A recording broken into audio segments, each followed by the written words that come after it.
유명 연예인이 교통사고가 났는데 탑승자가 크게 다친 것이 없다더라 하면 그 안전한 차가 뭐야? 하면서 관심이 쏠리게 되죠. 이 외제차만 해당되지 않냐라고 생각하시는 분들 그렇지 않아요. 골프 왕제 타이거 우즈가 차 사고가 크게 났을 때 다친 곳이 거의 없었는데 그때 타이거 우즈가 탔던 차 바로 우리나라 차입니다. 오늘 소개할 기업 현대차입니다. 그 차는 제네시스 GB80이었다고 하네요.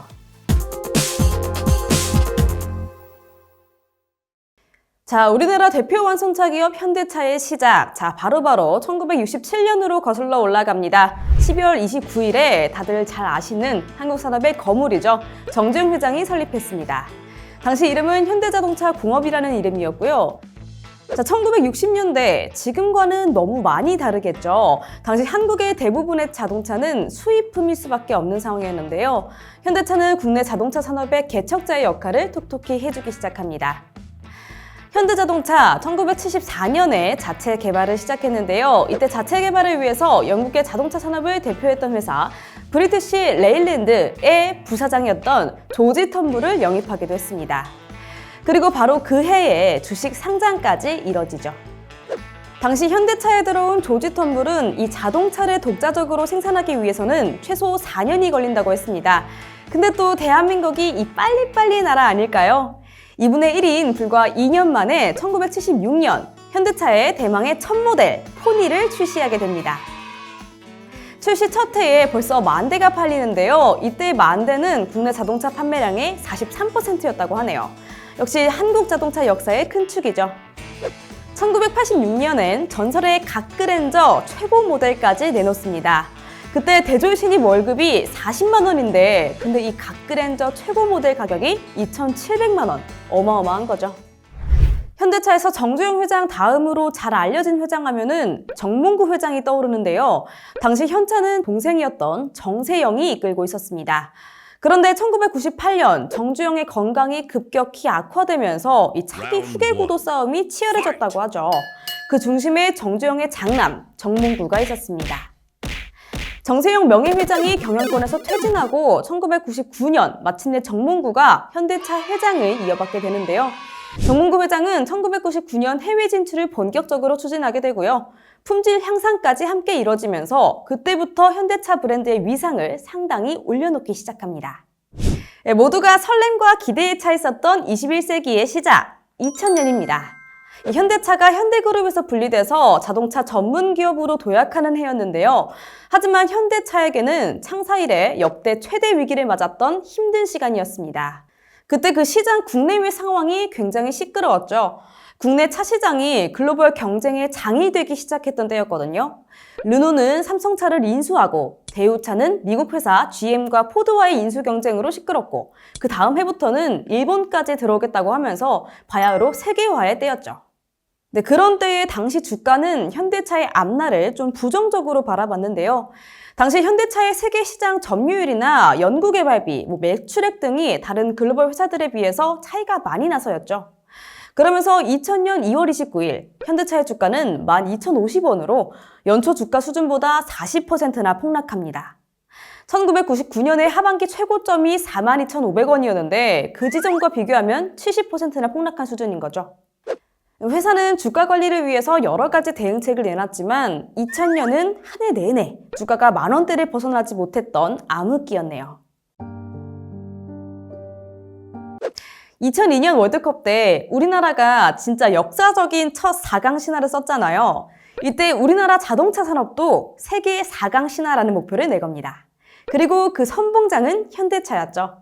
현대차는 세계 자동차 시장의 중심지인 미국 엘라버머에 2005년까지 30만 대 생산 규모를 갖춘 현지 생산법인을 설립하겠다는 계획을 내세우죠. 또 중국 시장도 더 강력하게 공략합니다. 2002년 5월에 중국 베이징 자동차와 50대 50의 합작 회사인 베이징 현대자동차를 세우기까지 하고요. 여기다 2005년 이후 유럽 시장 공략을 위한 유럽 현지 생산법인의 설립도 추진하게 되죠. 진짜 의욕이 뿜뿜하던 때였네요. 이 의지가 당연히 당시 사람들에게도 너무너무 보였겠죠. 예상대로 이때 주가도 올라가 주는데요. 현대차의 승부수는 역시 해외였던 것 같네요. 2004년에는 주가가 5만 원대, 2005년 8만 원대까지 상승했었는데요. 2008년에 현대차도 글로벌 금융위기를 피해갈 수는 없었죠. 주가 3만 원대 수준으로 급락했다가 2009년 10월에 10만 원대로 다시 올라가게 됩니다. 2010년은요, 이 현대차가 국내 기업 중 수출 증가액이 가장 컸던 회사로 기록했던 10년의 성과를 보여준 기분 좋은 해였고요. 2011년, 2012년 모두 20만 원대에서 견조한 흐름을 보여줍니다. 이렇게 잘 나가나 싶었는데 이 현대차 주가가 한번 크게 휘청했던 때가 있죠. 2014년입니다. 9월에 현대차 그룹이 서울 삼성동의 한전부지에 낙찰자로 선정이 된 건데요. 이때 삼성전자랑 경쟁을 했었는데 현대차랑 기아차 그리고 현대모비스가 각각 3조 원의 컨소시엄을 구성해서 무려 10조 5,500억 원을 들여서 낙찰에 성공합니다. 감정가가 당시 3조 3천억 원이었는데 그 3배가 넘는 금액에 낙찰된 겁니다. 현대차는 부지뿐만 아니라 후속 개발 비용까지 더해진 금액이라고 하면서 이건 그룹의 제2의 도약을 위한 발판이 될 거다라고 주장했지만 이걸 보는 사람들의 시선은 그렇지가 못했네요. 이 기술이 아닌 땅에 그렇게 투자를 하는 게 올바른 결정이었냐 하는 시선이 팽배했습니다. 따라서 발표가 났던 9월 18일에 현대차 주가가 9.18%나 급락합니다. 숫자가 같네요. 무려 16개월 만에 20만 원대가 무너지는 건데요. 이 때문에 우선주를 포함해서 시총 약 8조 원이 하루 만에 날아가게 됩니다. 지금 한 10년 정도가 지났죠. 지금 봤을 때 이 낙찰 후에 삼성동 부지 땅값이 되게 크게 오르긴 했는데요. 이 낙찰 결정이 어떤 영향을 줬는지는 지금 시점에서 얘기하기도 조금 이른 것 같습니다. 코로나를 겪으면서 현대자동차도 글로벌 공급망 타격과 이 자동차용 반도체 공급 대란을 피해갈 수 없었는데요. 이에 2020년 3월 주가가 6만 5천 원대까지 곤두박질치고 말았네요. 하지만 2020년 10월 현대차를 잘 이끌어온 정몽구 회장의 장남 정의선 회장이 회장직을 이어받고 이 코로나도 조금씩 나아지면서 주가가 고점을 찍는데요. 28만 9천 원까지 오른 모습을 보여줬습니다. 그 뒤에는 코로나 회복을 넘어선 이 친환경차 개발에 집중도 하고 제네시스를 고급 브랜드로 성장시킨 현대차의 묻어난 노력이 있었습니다. 이후 경기 침체로 인해서 주가가 주춤하면서 다시 내려오긴 했는데요. 올해 1분기 전체 상장사 중 가장 높은 영업이익을 낸 기업으로 이 삼성전자를 제쳤다고 하죠. 영업이익이 무려 3조 5,927억 원으로 현재 주가가 다시 20만 원대로 돌파하고 있습니다. 자, 윤석열 정부에서 우리나라 자동차 산업을 글로벌 3강으로 키우겠다고 선언했습니다. 최근 전기차 기술과 생산시설에 투자하는 기업에 최대 35%까지 달하는 세액공제도 해주겠다고 했는데요. 이 정부에서도 굉장히 팍팍 밀어주고 있는 것 같죠. 자, 현재 현대자동차는 세계 자동차 브랜드 5, 6위, 판매 대수 기준 세계 3위입니다. 2000년 창사 이래 역대 최대 위기를 극복했던 현대차가 보여줬던 이 경쟁력이 앞으로도 어디 가지는 않을 것 같은데요. 그때 살 걸 했던 순간이 바로 지금일 수도 있겠네요.